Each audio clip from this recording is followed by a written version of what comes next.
இரண்டாவது தசகம். சாந்திரானந்தாராகம். சூரியஸ்பர்த்திக்ரீடம் ஊர்த்வதிலகப்ரோத்பாசி பாலாந்தரம் कारुण्याकुलनेत्रमार्द्रहसिदोल्लासं सुनासापुटं गण्डोत्यन्मकराभकुण्डलयुगं कण्डोज्ज्वलत्कौस्तुभं त्वत्रूपं वनमाल्यहारपटल श्रीवत्सदीभ्रं भजे केयूराङ्गदकङ्गणोत्तममहारत्नाङ्गुलीयाङ्गित श्रीमद्बाहुसदुष्कसङ्गतगदा शङ्कारिपङ्गेरुहां काञ्चित् काञ्चन काञ्जिलाञ्छितलसत्पीताम्बरालम्बिनीम् आलम्बे विमलाम्बुजद्युतिपदां मूर्तिं तवार्तिच्छिदं यत्रैलोक्यमहीयसोऽभिमहितं सम्मोहनं मोहनात् कान्तं कान्तिनिदानदोऽपि मधुरं माधुर्यदुर्यादपि सौन्दर्योत्तरदोऽपि सुन्दरतरं त्वद्रूपमाश्चर्यतोऽपि आश्चर्यं भुवनेन कस्य कुतुकं पुष्णादि विष्णो विभो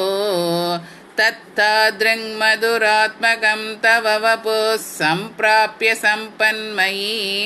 सा देवी परमोत्सुका चिरतरं नास्ते स्वभक्तेष्वपि तेनास्यापदकष्टमच्युतविभो त्वत्रूपमानोज्ञः प्रेमस्थैर्यमयात चापलबलात् चापल्यवार्तोदभूत् लक्ष्मीस्तावकरामणीयकहृदै वेयं परेष्वस्तिरेति अस्मिन्नन्यदपि प्रमाणमधुना वक्ष्यामि लक्ष्मीपदे ये द्वद्यानगुणानुकीर्तनरसा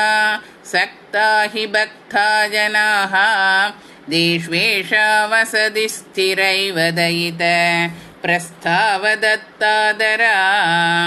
एवं बोधमनोज्ञता नवसुधा निष्यन्दसन्दोहनं त्वद्रूपं परचित्रसायनमयं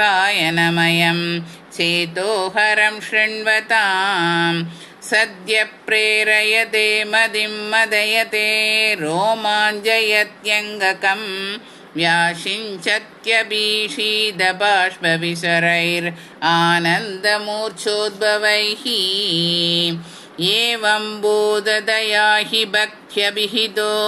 योगस्य योगद्वयात् कर्मज्ञानमयादृशोदमतरो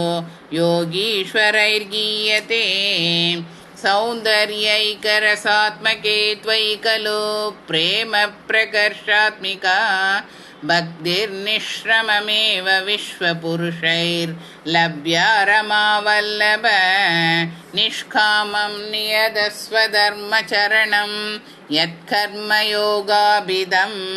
तत्तूरेत्यफलं यतोपनिषद